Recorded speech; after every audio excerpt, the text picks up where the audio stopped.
क्या आप भी होली के दिन सुबह 6 से 9 बजे झाड़ू लगाती हैं, लेकिन मन में कहीं डर रहता है कि कहीं इससे लक्ष्मी नाराज तो नहीं हो जाएगी। दोस्तों, आज मैं आपको इसकी सच्चाई बताने वाली हूँ। सबसे पहले समझिए, होली सिर्फ रंगों का त्योहार नहीं है, यह नकारात्मक ऊर्जा को जलाने और घर में नई सकारात्मक शुरुआत करने का दिन है। होली।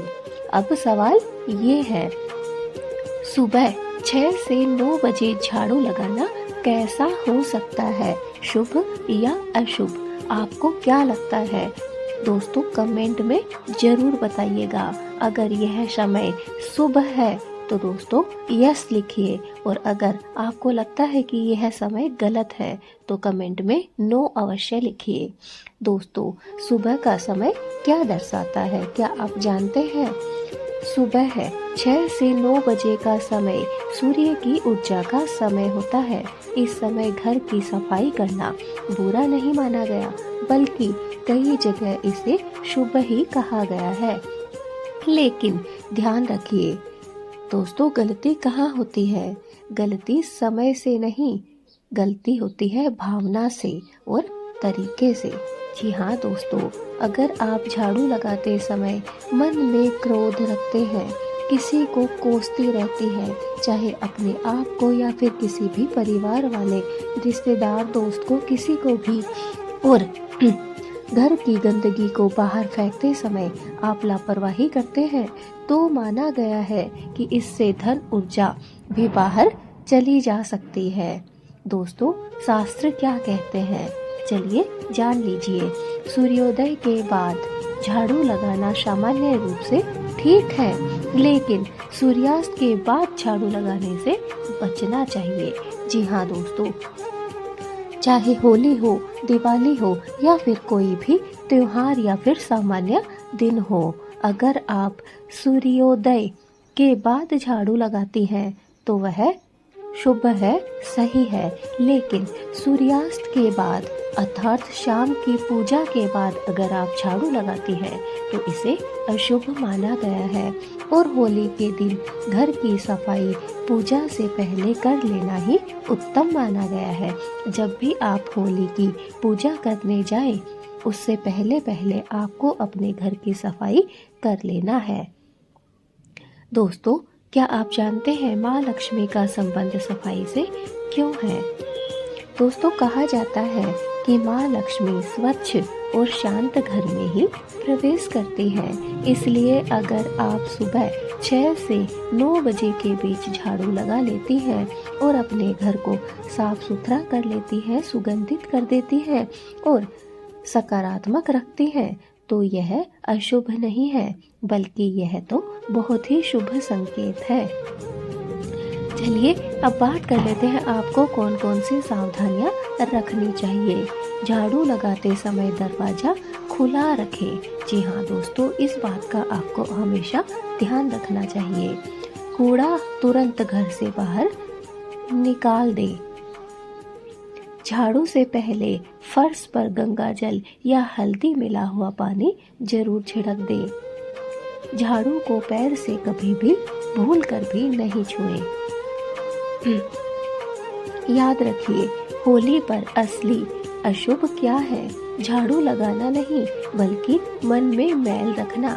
जी हाँ दोस्तों, आप जानते हैं कि अगर हमारे मन में गंदगी है तो हम अपने घर को साफ सुथरा नहीं कर सकते हैं।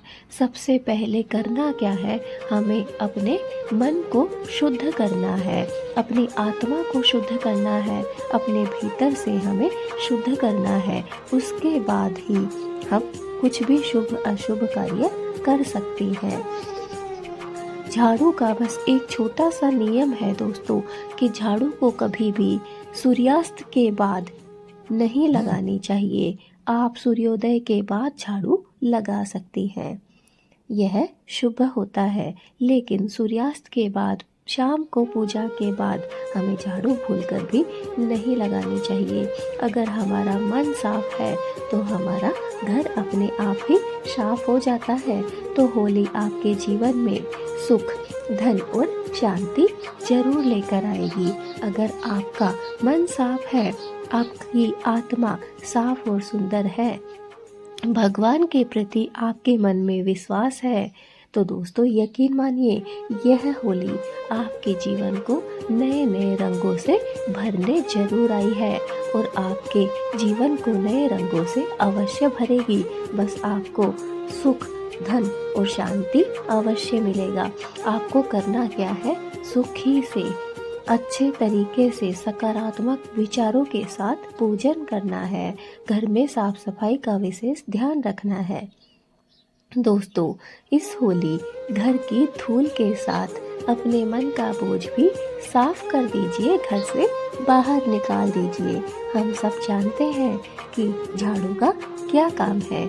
झाड़ू सिर्फ सफाई के काम में हम लोग लेते हैं, लेकिन हम भूल जाते हैं कि हमारे मन में जो गंदगी है उसे हमने अभी भी साफ नहीं किया है। इसलिए आपको यही करना है कि घर की गंदगी के साथ साथ अपने मन की गंदगी को भी बाहर निकालना है। दोस्तों होली की आपको ढेर सारी शुभकामनाएं। ये होली आपके जीवन में विश्वास लेकर आए, ढेर सारी भक्ति लेकर आए, खुशियाँ लेकर आए, आनंद लेकर आए, ताकि आप सारी परेशानियों से दूर रह सके। दोस्तों होली सिर्फ रंगों का त्योहार नहीं है, बल्कि होली विश्वास का त्योहार है। होली भक्ति का त्योहार है, श्रद्धा का त्योहार है। इसलिए होली के दिन जो भी कार्य आप करें, श्रद्धा और भक्ति के साथ करें। पूजा प्रार्थना जितनी भी आप करें, विश्वास के साथ करें। दोस्तों कोई भी कार्य हो, चाहे छोटा हो या बड़ा हो, चाहे साफ सफाई का हो या फिर कोई भी बड़ा काम खाना बनाने का हो, कोई छोटा काम नहीं होता, बस उसे विश्वास के साथ करना होता है। और अगर आप विश्वास के साथ कार्य करते हैं तो आप पर कोई मुसीबत नहीं आ सकती है, कोई परेशानी नहीं आ सकती है। इसलिए अंधविश्वासों से दूर रहिए। कुछ भी नहीं होता है, कुछ भी अशुभ नहीं होगा। आप अपने घर की साफ सफाई कीजिए। 6 से 9 बजे का समय बहुत अच्छा होता है। इस समय हमारे घर में भाग दौड़ रहती है। इस समय हमें ढेर सारे काम एक साथ करने को मिलते हैं। अगर आप इस समय झाड़ू लगा पाती हैं, बहुत अच्छा है। नहीं भी लगा पाती तो आप इसके बाद भी यह साफ सफाई का काम कर सकती हैं। नमस्कार दोस्तों, 3 मार्च 2026 होली का पावन पर्व है, लेकिन इस बार एक बड़ा सवाल लोगों के मन में है। क्या होली के दिन चंद्र ग्रहण है? क्या सूतक लगेगा? क्या पूजा और होलिका दहन रुक जाएगा? अगर आपने यह वीडियो अंत तक नहीं देखा तो हो सकता है आप अनजाने में बड़ी गलती कर बैठे। आज मैं आपको शास्त्रों के अनुसार पूरा सच बताने वाली हूँ। क्या 3 मार्च 2026 को चंद्र ग्रहण है? चंद्र ग्रहण यानी चंद्र ग्रहण तब होता है जब पृथ्वी, सूर्य और चंद्रमा के बीच आ जाती है। 3 मार्च 2026 को होली के आसपास चंद्र ग्रहण पड़ रहा है, लेकिन सबसे जरूरी सवाल है, क्या यह भारत में दिखाई देगा? और अगर दिखाई नहीं देगा तो क्या सूतक लगेगा? दोस्तों सूतक कब लगता है? शास्त्रों के अनुसार अगर हम माने, यदि चंद्र ग्रहण भारत में दिखाई देता है तो ग्रहण से 9 घंटे पहले सूतक लग जाता है। लेकिन अगर ग्रहण भारत में दिखाई नहीं देता है तो सूतक मान्य नहीं होता है। दोस्तों चंद्र ग्रहण का आध्यात्मिक प्रभाव क्या पड़ता है? ग्रहण को शास्त्रों में सामान्य खगोलीय घटना नहीं माना गया, बल्कि इसे ऊर्जा परिवर्तन का समय बताया गया है। इस समय नकारात्मक ऊर्जा सबसे ज्यादा बढ़ती है। गर्भवती महिलाओं को सावधानी रखनी चाहिए, भोजन नहीं करना चाहिए, भगवान का नाम जप करना चाहिए। होली और ग्रहण का मिलन, क्या करें इस समय। होली का पर्व बुराई पर अच्छाई की जीत का प्रतीक है।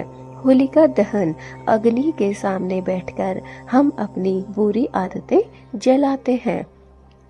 अगर ग्रहण और होली एक साथ पड़ जाए तो होलिका दहन समय पर होगा। यदि सूतक मान्य ना हो तो पूजा से पहले स्नान जरूर करें। घर में गंगा जल के छिड़के अवश्य दें। ओम नमः शिवाय या महामृत्युंजय मंत्र का जाप करें। क्या नहीं करना चाहिए, ग्रहण काल में भोजन ना पकाएं। गर्भवती महिलाएं बाहर न निकलें। नकारात्मक बातें न करें। ग्रहण के समय सोना नहीं चाहिए। ये 4 कार्य हैं जिन पे आपको ज़्यादा से ज़्यादा ध्यान देना चाहिए। एक तो ग्रहण काल जब भी चलता है उसमें आपको भोजन बिल्कुल भी नहीं करना चाहिए। गर्भवती महिलाएं बाहर बिल्कुल ना निकलें। यह है खास करके गर्भवती महिलाओं को ध्यान रखना चाहिए। और नकारात्मक बातें बिल्कुल भी नहीं करनी चाहिए। ग्रहण के समय सोना नहीं चाहिए, सोने से पाप के भागी बन जाते हैं। दोस्तों चलिए एक छोटी सी कहानी बताती हूँ। एक गांव में होली की रात चंद्र ग्रहण पड़ा। लोग डर गए, लेकिन एक बुजुर्ग महिला ने कहा, डरने की कोई जरूरत नहीं है, ये समय भगवान का नाम लेने का होता है। पूरे गांव ने मिलकर भजन किया और अगले दिन से गांव में समृद्धि आने लगी। दोस्तों संकेत क्या है, ग्रहण डर नहीं बल्कि अवसर है। इस बात को परखना चाहिए, जानना चाहिए। क्या उपाय करें। चंद्र ग्रहण के समय तुलसी के पास एक दीपक अवश्य जलाइए।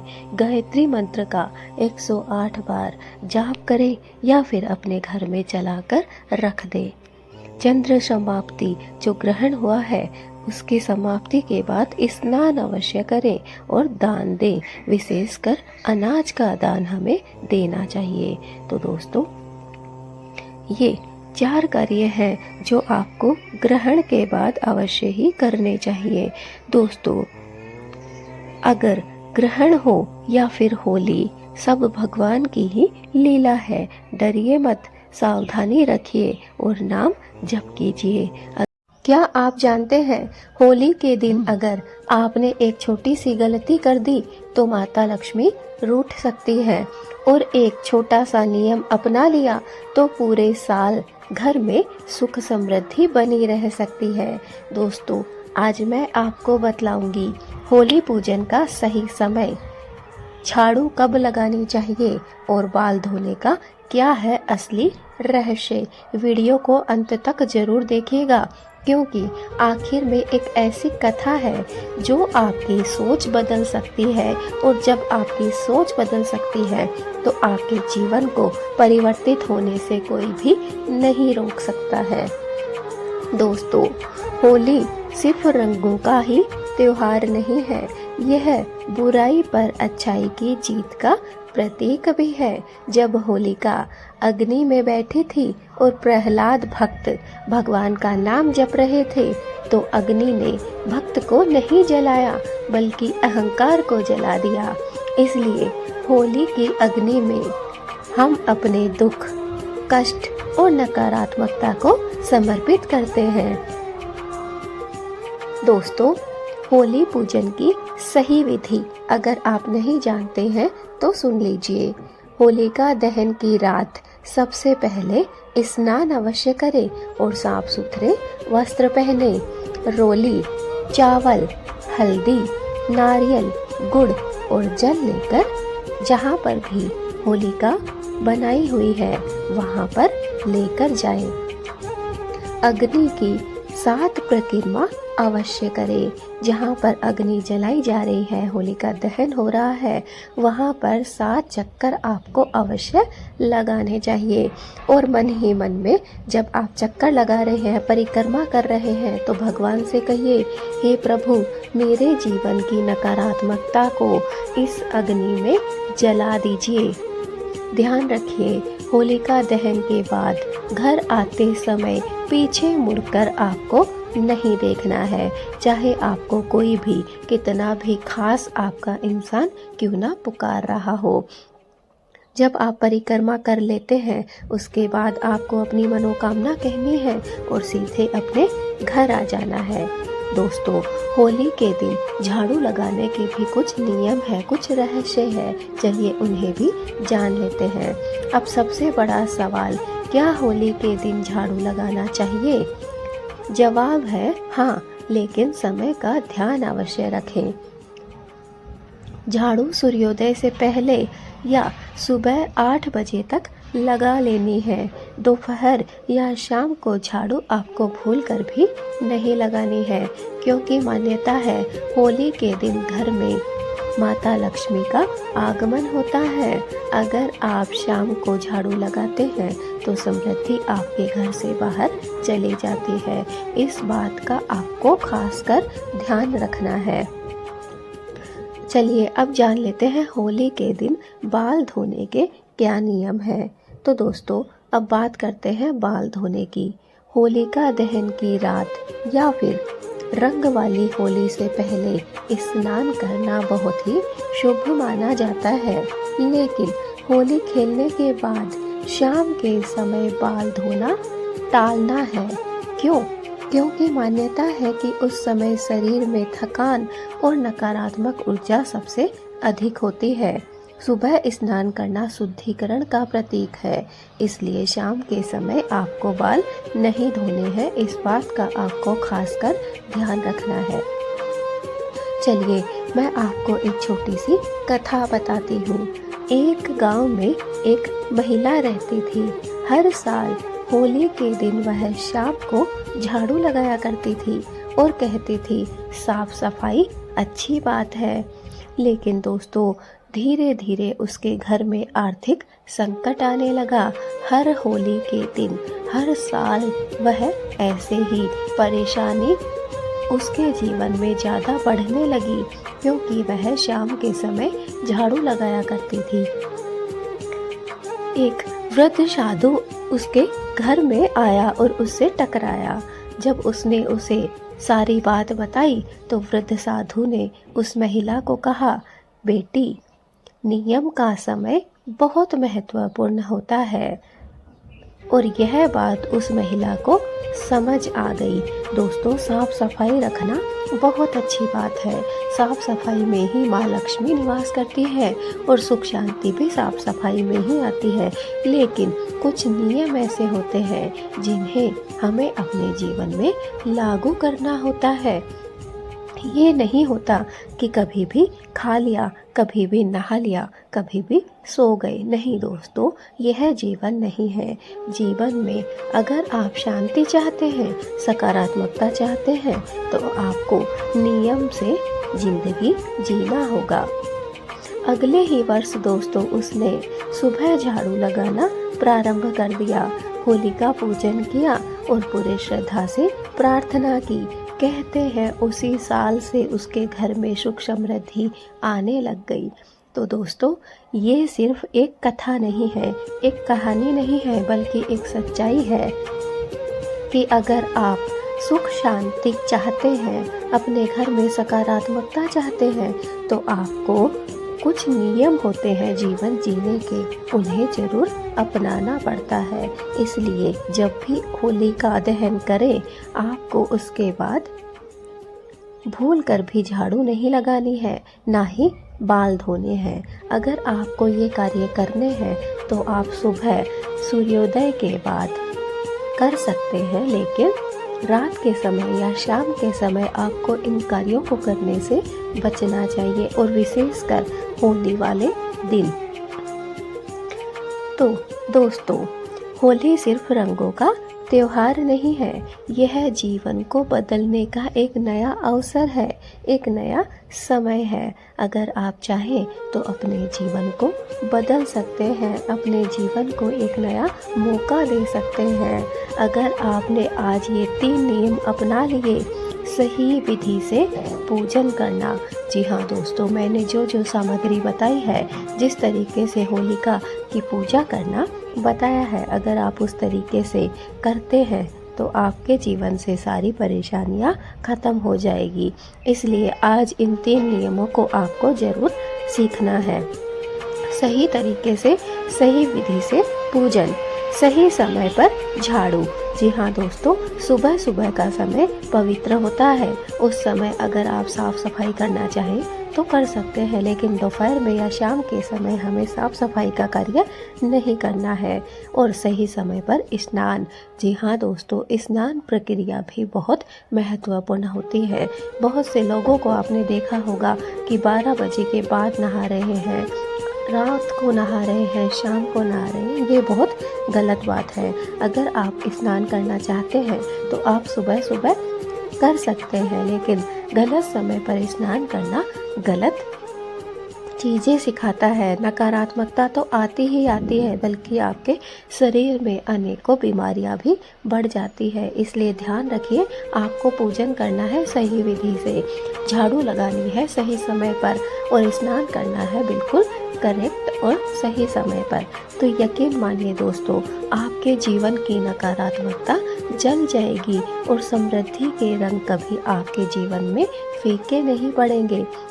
क्या आप रोज तुलसी माता को जल चढ़ाती हैं?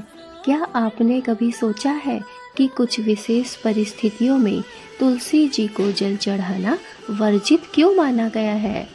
आज की इस वीडियो में मैं आपको बताने जा रही हूँ वो 3 महिलाएं जिनको तुलसी पर जल नहीं चढ़ाना चाहिए। अगर ये नियम वो ना माने तो घर में कैसी सूक्ष्म परेशानियां आ सकती है, कैसे माँ लक्ष्मी आपका घर छोड़कर जा सकती है। लेकिन पहले जान लेते हैं तुलसी माता का महत्व क्या है। दोस्तों, हिंदू धर्म में तुलसी को केवल पौधा ही नहीं बल्कि तुलसी माँ कहा गया है। तुलसी जी को स्वयं भगवान विष्णु की अर्धांगिनी माना गया है और उनका संबंध सीधा भगवान श्री कृष्ण से भी है। मान्यता है कि जहाँ तुलसी होती है वहाँ पर सकारात्मक ऊर्जा, लक्ष्मी की कृपा और विष्णु का आशीर्वाद भी रहता है। लेकिन हर पूजा का एक नियम होता है। पहली महिला जो आध्यात्मिक क्रोध में हो।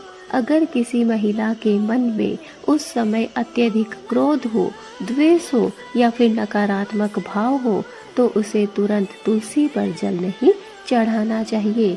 क्यों? क्योंकि तुलसी माता सात्विक ऊर्जा का प्रतीक है।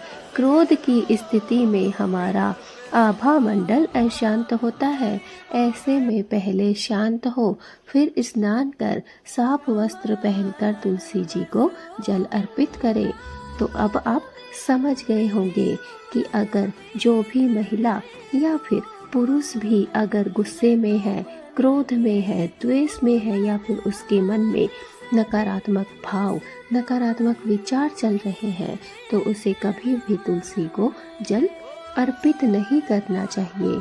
अगर ऐसा करते हैं तो हम घोर पाप के भागी बन जाते हैं और माँ लक्ष्मी हमारा घर छोड़कर दूसरे घर में प्रवेश कर जाती है।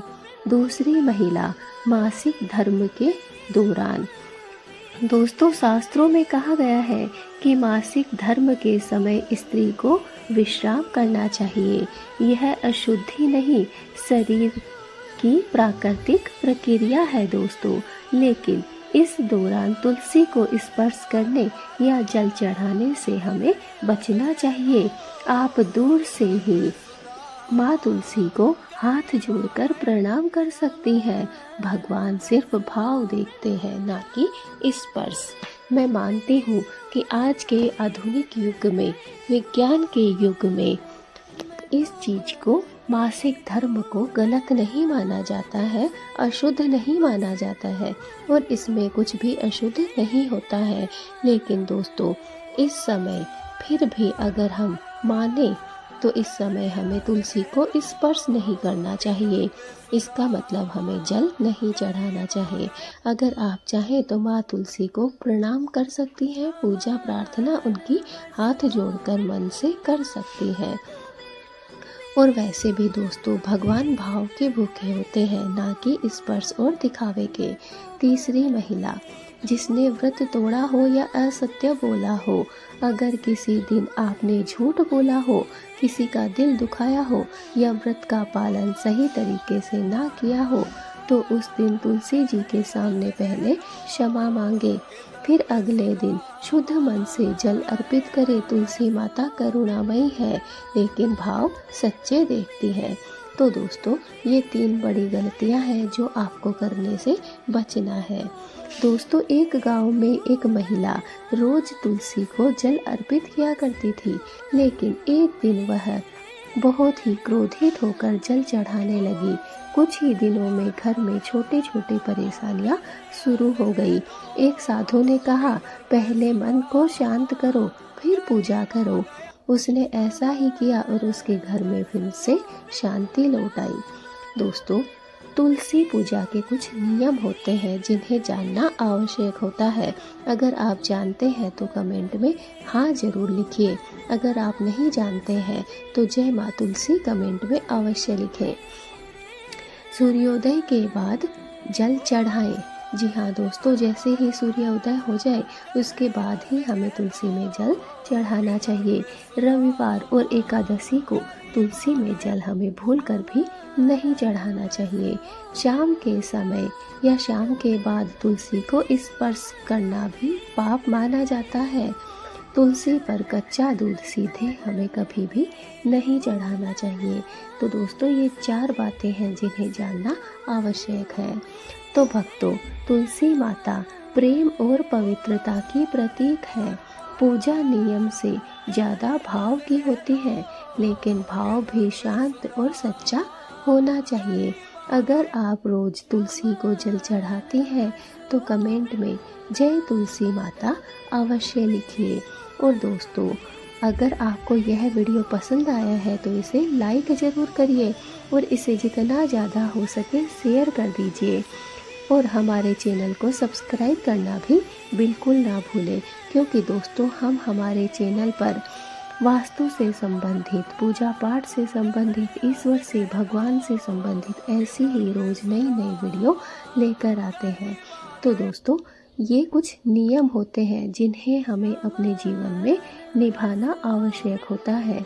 इन्हीं नियमों के चलते हमारे जीवन में सकारात्मकता आती है, और जहाँ पर सकारात्मकता होती है वहाँ पर सुख शांति होती है, और जहाँ सुख शांति होती है वहाँ माँ लक्ष्मी निवास करती है। अगर आप चाहते हैं आपके घर में पैसों की बरसात हो, आपके घर में माँ लक्ष्मी स्थायी रूप से निवास करे, तो आपको अपने जीवन में कुछ नियमों को अवश्य ही लागू करना होगा। नियमों के बिना हमारा जीवन अधूरा होता है, जंगली होता है। इसलिए जो नियम बने हैं उन्हें हमें निभाना चाहिए और स्वच्छता के साथ पूजा पाठ करनी चाहिए। साफ सफाई हमें हमेशा ही बरतनी चाहिए, चाहे हम पूजा कर रहे हो या ना कर रहे हो। साफ सफाई सबसे बढ़कर होती है दोस्तों। जिस घर में साफ सफाई होती है वहाँ पर सकारात्मकता होती है, और जहाँ सकारात्मकता होती है वहाँ आपका मन शांत होता है, पूजा पाठ में आपका मन लगता है और ग्रह कलेश से आप बचे रहते हैं। इससे माँ लक्ष्मी खुश होती है और आपके घर में प्रवेश करती है। क्या आपके घर में पैसा आता तो है लेकिन टिकता नहीं है? क्या कमाई होने के बाद भी हाथ खाली रह जाते हैं? तो आज का यह वीडियो अंत तक जरूर देखिएगा, क्योंकि आज हम जानेंगे माता लक्ष्मी ने स्वयं किन 7 आदतों के बारे में बताया है जो घर की सारी कमाई को बहा देती है। और खासकर शुक्रवार के दिन अगर ये गलती कर दी तो माँ लक्ष्मी रूठ जाती है। दोस्तों, माता लक्ष्मी धन, समृद्धि और सौभाग्य की देवी है। जहाँ स्वच्छता, शांति और सम्मान होता है वहीं माँ लक्ष्मी का वास होता है। लेकिन जहाँ आलस्य, अपमान और अव्यवस्था हो वहाँ से माँ लक्ष्मी धीरे धीरे चली जाती है। माँ लक्ष्मी के द्वारा कौन सी 7 गलतियाँ बताई गई है जो करने से घर से धन धीरे धीरे बाहर निकल जाता है, क्या आप जानते हैं? अगर हाँ तो कमेंट में यस जरूर लिखिए, और अगर नहीं तो जय माँ लक्ष्मी जरूर लिखना। दोस्तों बने रहिए अभी इसी वक्त मेरी वीडियो में, क्योंकि ये जो 7 बातें मैं बताने वाली हूँ ये बहुत ही खास और महत्वपूर्ण है। इनको जानने के बाद आपका जो पैसे का समस्या है वो हमेशा के लिए खत्म होने वाली है। नंबर 1, घर में गंदगी रखना। शुक्रवार के दिन घर में जाले, कूड़ा या फिर गंदे बर्तन पड़े रहना लक्ष्मी जी को बिल्कुल पसंद नहीं आता। विशेषकर शाम के समय घर साफ रखें और एक घी का शुद्ध दीपक अवश्य जलाएं। नंबर 2, सूर्यास्त के बाद झाड़ू लगाना। कहा जाता है कि शुक्रवार की शाम सूर्यास्त के बाद झाड़ू लगाने से घर की लक्ष्मी धीरे धीरे बाहर चली जाती है। अगर बहुत जरूरी हो तो झाड़ू का कचरा बाहर ना फेंके, सुबह उसे आप बाहर कर सकते हैं। नंबर 3, स्त्रियों का अपमान करना। जहाँ महिलाओं का अपमान होता है वहाँ माँ लक्ष्मी कभी भी नहीं ठहरती है। शुक्रवार के दिन तो विशेष रूप से माँ, बहन, पत्नी या फिर बहू का स्पेशल रूप से विशेष रूप से सम्मान करना चाहिए। नंबर 4, कर्ज लेना या फिर देना। शुक्रवार के दिन उधार लेना या देना घर की स्थिरता को तोड़ देता है। कोशिश करें इस दिन लेन देन कम से कम करें। नंबर 5, रात में नाखून काटना। शास्त्रों में माना गया है कि शुक्रवार की रात नाखून काटना दरिद्रता को आमंत्रण देने जैसा है, इसलिए भूल कर भी रात के समय नाखून ना काटें, ना उनको अपने दांतों से चबाएं। खास करके गुरुवार और शुक्रवार के दिन हमें नाखून काटने से रात के समय बचना चाहिए। नंबर 6, पूजा के समय क्रोध करना। अगर शुक्रवार को लक्ष्मी पूजन के समय घर में झगड़ा या फिर क्रोध हो जाए तो पूजा का फल ना के बराबर ही हमें प्राप्त होता है। इसलिए विशेषकर शुक्रवार दोस्तों, मैं यह वीडियो आपके लिए शुक्रवार से संबंधित लेकर आई हूँ, इसलिए शुक्रवार को इन बातों का ध्यान रखना आवश्यक है। वैसे जब भी आप पूजा करें आपको हमेशा शांति से ही पूजा प्रार्थना करनी चाहिए। क्रोध हमें किसी भी पूजा के समय नहीं करना चाहिए, क्योंकि क्रोध से पूजा का फल जो हमें प्राप्त होने वाला होता है उसका कुछ % ही या फिर ना के बराबर ही हमें प्राप्त होता है।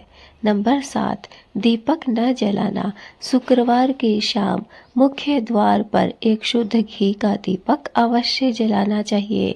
यह छोटा सा कार्य घर में सकारात्मक ऊर्जा लाता है, इसलिए ध्यान रखें जब भी शुक्रवार का दिन हो आपको शाम के समय जब पूजा प्रार्थना का समय होता है, पूजा आरती का समय होता है, उस समय हमें एक शुद्ध घी का दीपक मुख्य द्वार पर अवश्य ही जलाना चाहिए। तो दोस्तों ये 7 आदतें हैं जो आपके घर में सुख शांति ला सकती हैं, और अगर इन्हें गलत तरीके से किया जाए तो आपके घर का विध्वंस भी कर सकती हैं। आपके घर से सारा पैसा गायब हो सकता है। नंबर 1, घर में गंदगी रखना। नंबर 2, सूर्यास्त के बाद झाड़ू लगाना। नंबर 3, स्त्रियों का अपमान करना। नंबर 4, कर्ज लेना या फिर देना। नंबर 5, रात में नाखून काटना। नंबर 6, पूजा के समय क्रोध करना। और नंबर 7, दीपक ना जलाना। इन गलतियों से आपको बचना चाहिए। दोस्तों एक बार एक व्यापारी था, वह बहुत ज़्यादा मेहनत किया करता था लेकिन फिर भी उसके घर में पैसा नहीं टिकता था। एक संत ने उससे पूछा, क्या तुम्हारे घर में शुक्रवार को दीपक जलाया जाता है? तो व्यापारी ने कहा, नहीं। संत ने कहा, जहाँ अंधेरा रहेगा वहाँ माँ लक्ष्मी कैसे टिकेगी। उसने नियम बनाया हर शुक्रवार के दिन दीपक जलाने का, घर को साफ सुथरा रखने का और स्त्रियों का सम्मान करने का। दोस्तों, कुछ ही महीनों में उसका व्यापार बढ़ने लग गया। उसे समझ आ गया कि धन केवल मेहनत से ही नहीं बल्कि आशीर्वाद से भी आता है। तो दोस्तों, अब आप समझ गए होंगे, यह कहानी हमें यही सीख दे रही है कि स्त्रियों का मान सम्मान हर दिन हर रोज करना चाहिए। घर में एक शुद्ध घी का दीपक अवश्य जलाना चाहिए और हमें हमारे घर को, हमारे शरीर को हमेशा स्वच्छ और साफ सुथरा रखना चाहिए। अगर आप चाहते हैं कि आपके घर में धन टिका रहे तो इन 7 आदतों को आज से ही बदल लीजिए। इन 7 आदतों को अगर आप बदल लेंगे तो आपके घर में सुख शांति का वास होगा। और शुक्रवार के दिन माता लक्ष्मी से प्रार्थना करें, हे माँ, हमारे घर में सदैव आप निवास करना। दोस्तों, अगर आप माँ लक्ष्मी के सच्चे भक्त हैं तो कमेंट में जय माँ लक्ष्मी ज़रूर लिखिएगा। वीडियो को लाइक कीजिए और ज़्यादा से ज़्यादा शेयर करिए माँ लक्ष्मी के सभी भक्तों तक, ताकि हर घर में सुख समृद्धि आ सके। और ये 7 आदतें जिन लोगों को पता चल जाएंगी उसके घर में दुख भटकेगा भी नहीं, उसके घर में सकारात्मकता आ जाएगी। और माँ लक्ष्मी वहीं रहती है जहाँ पर साफ सफाई होती है, पूजा प्रार्थना होती है, स्त्रियों का सम्मान होता है और जहाँ पर सुख शांति होती है। तो दोस्तों, जो माँ लक्ष्मी को अपने घर में स्थायी रूप से रखना चाहता है उसका सबसे पहला कार्य है कि वह इस वीडियो को जितना ज़्यादा हो सके माँ लक्ष्मी के भक्तों तक पहुँचा दीजिए। इस दुनिया में ऐसा कोई इंसान नहीं है जो माँ लक्ष्मी का भक्त नहीं होगा, इसलिए जितना ज़्यादा हो सके इस वीडियो को शेयर कीजिए ताकि हर भक्त के घर में, हर इंसान के घर में सुख शांति आ सके।